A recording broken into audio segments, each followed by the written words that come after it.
Hello everyone. स्वागत है आप सबका learning with Gautam YouTube channel में।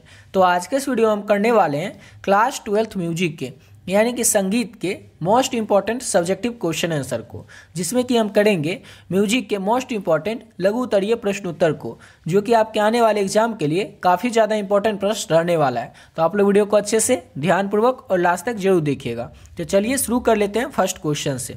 और पहला क्वेश्चन है हमारा, राग भीम पलासी का संक्षिप्त में परिचय दे। तो राग भीम पलासी जो है ये दिन का चौथे पहर में गाया बजाया जाने वाला एक काफ़ी ठाठ जन राग है, जिसकी की जाति जो है ये औंडव संपूर्ण होती है और इसकी जो प्रकृति है वो शांत होती है। और इसमें जो वादी स्वर है वो वादी स्वर के रूप में मौ का प्रयोग किया जाता है तथा संवादी स्वर के रूप में जो है सा का प्रयोग किया जाता है। तो याद रखिएगा, जब भी आपसे एग्जाम में पूछा जाए कि राग भीम पलासी का संक्षिप्त में परिचय है, तो इस तरह से आप लोगों को याद रखना है और यही लिख देना है। समझ गए?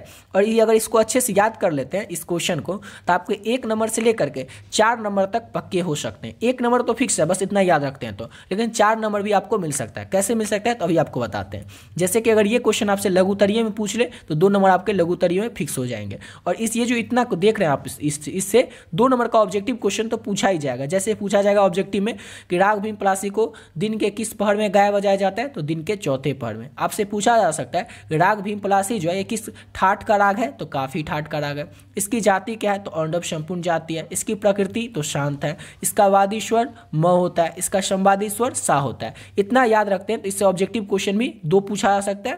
और एक अगर ये लघु उत्तरीय में पूछ ले तो आपके 2 नंबर इससे पूरे हो जाएंगे, यानी कि 2 + 2 आपके 4 नंबर पक्के हो जाएंगे। लेकिन फिक्स से अगर कुछ नहीं पूछा गया फिर भी आपसे 1 नंबर का तो ऑब्जेक्टिव क्वेश्चन इससे पूछा ही जाएगा। तो इसको अच्छे तरीके से आप लोग को याद रखना है। समझ गए? चलिए अगला क्वेश्चन करते हैं। अगला क्वेश्चन है, वर्ण किसे कहते हैं। तो वर्ण किसे कहते हैं, तो गायन वादन के क्रम में विभिन्न क्रियाएं होती हैं, उन क्रियाओं को ही वर्ण कहते हैं। जैसे कि क्या होता है, तो जैसे नीचे से स्वरों तक जाना अथवा ऊपर से स्वरों का नीचे की स्वरों में आना। यानी कि क्या होता है, जब भी हम गाते हैं या फिर बजाते हैं, कोई गायन काम करते हैं या फिर वादन का काम करते हैं, बजाते हैं, उसमें क्या होता है, जो स्वर होता है, स्वर क्या होता है, नीचे से स्वर का जाता है ऊपर की ओर, और फिर क्या होता है, ऊपर से स्वर आता है नीचे की ओर। यानी कि लय देखते हैं, कभी लय ऊपर की ओर चला जाता है और लय नीचे की ओर आ जाता है। तो इसी को क्या कहते हैं, तो इसी को वर्ण कहते हैं। गायन वादन में जो विभिन्न तरह के कर्म होते हैं, काम होते हैं, उन्हीं क्रियाओं को क्या कहते हैं, तो वर्ण कहते हैं। और याद रखना है आप लोगों को, जैसे इसमें तो पूछा नहीं जा रहा है फिर भी आपको याद रखना है, क्योंकि आपसे पूछ सकता है कि वर्ण कितने प्रकार के होते हैं और कौन कौन से होते हैं। तो याद रखिएगा, वर्ण जो है 4 प्रकार के होते हैं, अस्थाई, आरोही, अवरोही और संचारी। ये चारों को अच्छे से याद रखिएगा। समझ गए ना? अस्थाई, आरोही, अवरोही, संचारी, ये क्या है, तो वर्ण 4 प्रकार के होते हैं और चारों का नाम अच्छे से याद रखिएगा। ऑब्जेक्टिव में भी आपसे पूछ सकता है कि वर्ण कितने प्रकार के होते हैं, तो याद रखिएगा 4, और नाम अच्छे से सबका याद रखना है। तो समझ गए आप लोग वर्ण किसे कहते हैं और वर्ण कितने प्रकार के होते हैं। अब अगला क्वेश्चन है, किन्हीं 4 प्रमुख तबला वादकों के नाम लिखे। किन्हीं 4 प्रमुख तबला वादक का नाम आपको बताना है। तो पहला आपको याद रखना है, वैसे तो बहुत सारे, आप इसके अलावा 4 भी कोई और नाम लिख सकते हैं। समझ गए ना? ऐसा नहीं कि चाहिए यही 4 आपको लिखना है, इसके अलावा भी कोई 4 आपको याद हो तो आप वो लिख सकते हैं, लेकिन 4 ही बताना है तो आप लोग ये भी लिख सकते हैं, जैसे कि समता प्रसाद मिश्र, अनोखे लाल मिश्र, कंठे महाराज और किशन महाराज। तो ये 4 प्रमुख तबला वादकों के नाम है। चारों को अच्छे से याद रखिएगा। इसमें तो नाम है, आपको तो ये रटना ही पड़ेगा, याद ही करना पड़ेगा। समता प्रसाद मिश्र, अनोखे लाल मिश्र, कंठे महाराज और किशन महाराज। अगला क्वेश्चन करते हैं।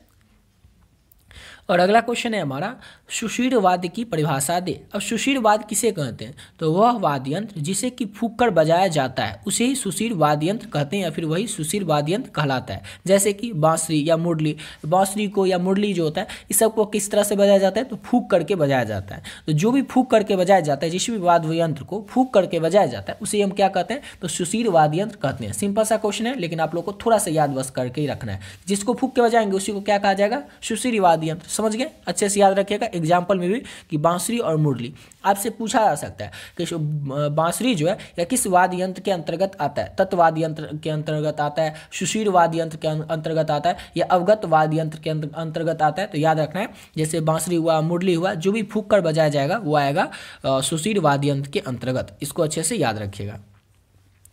अब अगला क्वेश्चन करने से पहले आपको बताना चाहेंगे कि अगर अभी तक आप लोग म्यूजिक का नोट्स नहीं लिए तो किस तरह से ले सकते हैं। ऑलरेडी बहुत सारे बच्चे इसका नोट्स ले चुके हैं। पहले ही आपको बता दें कि जो भी बच्चे अभी तक ये वीडियो देख रहे हैं और नोट्स ले चुके हैं तो आप लोग वीडियो को थोड़ा स्किप करके थोड़ा आगे से देख लीजिएगा। जो लोग अभी तक नहीं लिए उनको जल्दी से बता दें कि इसमें आपको क्या क्या मिलेगा और किस तरह से आप चाहें तो ले सकते हैं। इसमें आपको मिलेगा म्यूजिक का ऑब्जेक्टिव क्वेश्चन, जो मोस्ट इंपॉर्टेंट ऑब्जेक्टिव क्वेश्चन है आपके एग्जाम के लिए वो मिलेगा, और साथ ही साथ मिलेगा मोस्ट इंपॉर्टेंट सब्जेक्टिव क्वेश्चन, और साथ ही साथ आपको मिलेगा पिछले 11 साल में जो भी प्रश्न आपके एग्जाम में पूछे गए ऑब्जेक्टिव प्रश्न आंसर के साथ आप लोगों को मिल जाएगा। और इसकी जो प्राइस है वो केवल और केवल 30 रुपये यानी कि 30 रुपीज़ है। और इतना कम इसीलिए है ताकि हर एक बच्चा इसको ले सकेगा, अफोर्ड कर सकेगा। इसको लेना कैसे है तो ये देख सकते हैं, नंबर है 7903820891। इस नंबर पर आप लोग फोनपे, गूगल पे, पेटीएम किसी माध्यम से आप लोगों को क्या करना है, केवल और केवल 30 रुपये इस नंबर पर पे कर देना। और पे करके आपको क्या करना है कि इसी नंबर पर आपको पे करके स्क्रीनशॉट भेज देना है व्हाट्सएप पर। इसी नंबर पर आपको पे भी करना है और इसी नंबर से जो व्हाट्सएप है उस व्हाट्सएप पर आपको स्क्रीनशॉट को भेज देना है। और स्क्रीनशॉट भेजने के बाद बस एक छोटा सा मैसेज आपको करना पड़ेगा और वो होगा म्यूजिक। सिर्फ आपको पे करके स्क्रीनशॉट भेज देना और लिख देना है म्यूजिक, जिससे ये पता चल जाए कि आपको म्यूजिक का पीडीएफ चाहिए। जैसे आप पे करके स्क्रीनशॉट भेजोगे, सब्जेक्ट का नाम म्यूजिक टाइप करके बताओगे, आपको जो पीडीएफ है तुरंत मिल जाएगा। और इस पीडीएफ में जितने भी क्वेश्चन है, चाहे वो ऑब्जेक्टिव हो या सब्जेक्टिव, अगर सबको अच्छे से कर लेते हैं तो आपसे एग्जाम में एक भी प्रश्न नहीं छूटने वाला है। जो भी प्रश्न आपके आएंगे एग्जाम में वो सारा का सारा प्रश्न आपको इसी में से देखने को मिल जाएगा। और खास रूप से म्यूजिक में तो आपको 100% क्वेश्चन जो है इसी पीडीएफ से आपको देखने को मिल जाएगा। जितना भी क्वेश्चन आएगा तो आखिरकार बुक से, बुक के किसी चैप्टर से, और हर एक चैप्टर का जो भी इंपॉर्टेंट ऑब्जेक्टिव है और सब्जेक्टिव है सारा कुछ इस पीडीएफ में ऐड कर दिया गया। अगर इसको अच्छे से कर लेते हैं, इसमें जितने भी क्वेश्चन है ऑब्जेक्टिव सब्जेक्टिव, तो आपसे एग्जाम में एक भी प्रश्न नहीं छूटने वाला है। तो जो भी बच्चे अभी तक इस पीडीएफ को नहीं लिए, केवल और केवल 30 रुपये पे करके आप लोग म्यूजिक का पीडीएफ जो है वो ले सकते हैं और अपने एग्जाम की तैयारी और भी बेहतरीन ढंग से कर सकते हैं। समझ गए। लेकिन अगर आप लोग स्टूडेंट म्यूजिक के होंगे तो खास रूप से इस पीडीएफ को जरूर ले लीजिएगा। समझ गए। चलिए बात है अपने अगले क्वेश्चन पे। अब अगला क्वेश्चन है हमारा, राग भैरव का संक्षिप्त में परिचय दे। तो राग भैरव का जो संक्षिप्त में परिचय किस तरह से देना है, तो ये राग भैरव का ठाठ बता देना है। राग भैरव का जो ठाठ होता है वो भैरव ही होता है। भैरव का ठाठ याद रखना है, भैरव। इसमें विकृत स्वर जो होता है वो र और ध होता है। इसमें वर्जित स्वर जो है राग भैरव में वो कोई नहीं होता है और इसकी जाति जो है वो संपूर्ण होती है। इसका वादी स्वर जो है वो ध होता है और राग भैरव का जो संवादी स्वर है वो र होता है। और ये जो गायन और वादन का समय है राग भैरव का वो प्रातः काल का होता है, यानी सुबह का होता है। और इसमें जो सम प्रकृति राग लगाया जाता है वो कलिंगड़ा लगाया जाता है। तो इस तरह से आपको एग्जाम में लिख देना है राग भैरव का संक्षिप्त में परिचय। समझ गए। और इसको अगर अच्छे से याद रख लेते हैं तो सेम उसी तरह से जैसे पहला क्वेश्चन में आपको बताए थे 4 नंबर पक्के हो जाएंगे, 1 से लेकर के 4 नंबर, वैसे इसमें भी आपके 1 से लेकर के 4 नंबर पक्के हो जाते हैं। आपसे ऑब्जेक्टिव में पूछा जा सकता है कि राग भैरव का ठाठ, विकृत स्वर, वर्जित स्वर, जाति, वादी, संवादी, गायन वादन का समय, ये सब आपसे ऑब्जेक्टिव में भी पूछा जा सकता है। तो सबको अच्छे से याद रखिएगा। इतना अगर याद रखते हैं तो आपके 1 से लेकर के 4 नंबर पक्के हो जाएंगे, लेकिन 1 नंबर तो आपके पक्का ही होगा जाएगा, इसलिए बस इतना ही है, इसको अच्छे से याद कर लीजिएगा। समझ गए। और ऊपर जो आपको पीडीएफ बताए उसमें आपको ये सारा क्वेश्चन देखने को मिल जाएगा, इसलिए आपको ये भी टेंशन नहीं लेने की जरूरत है कि इसको कॉपी में नोट करना पड़ेगा फिर लिखना पड़ेगा। आपको जो पीडीएफ मिलेगा उस पीडीएफ में ये सारा क्वेश्चन रहेगा। समझ गए। चलिए अगला क्वेश्चन की ओर बढ़ते हैं। और अगला क्वेश्चन है हमारा कि ताल रूपक जो है इसका दोगुण और चौगुण लिखिए। कि ताल रूपक का दुगुण क्या होता है और चौगुण क्या होता है। तो ताल रूपक की लयकारी जो होता है उसमें दुगुण जो होता है ये होता है धा धी ना धी धा धी धा धी ना ता धी ना धा धी ना, ये हो जाता है दोगुण। और चौगुण क्या होता है धा धी न त धा धी न धा धी ना ता था धी ना, ये हो जाता है इसका चौगुण। तो इसको अच्छे से याद रख लीजिएगा। ये होता है ताल रूपक का दोगुण और चौगुण। इसमें से अगर एक भी आपसे मिस्टेक हो गया एग्जाम में तो वो हाफ नंबर यानी कि आधा मार्क्स आपसे काट लेगा, इसलिए इसको अच्छे तरीके से याद रखिएगा। अब अगला क्वेश्चन करते हैं। नेक्स्ट क्वेश्चन है राग देश का आरोह और अवरोह लिखें। अब राग देश का आरोह क्या होता है और अवरोह क्या होता है। तो राग देश का जो आरोह होता है वो होता है सा रे म प नि सा, और अवरोह जो होता है वो होता है सा नी ध प ध म ग रे ग नि सा, ये उसका क्या होता है तो अवरोह होता है। इसको अच्छे से याद रखिएगा, राग देश का आरोह क्या होता है और अवरोह क्या होता है। अगला क्वेश्चन है राग बिहाग जो है अब इसका संक्षिप्त में परिचय दे। तो सेम उसी तरह से सबका ठाठ, जाति, वादी, संवादी, गायन वादन का समय यही आपको बताना है।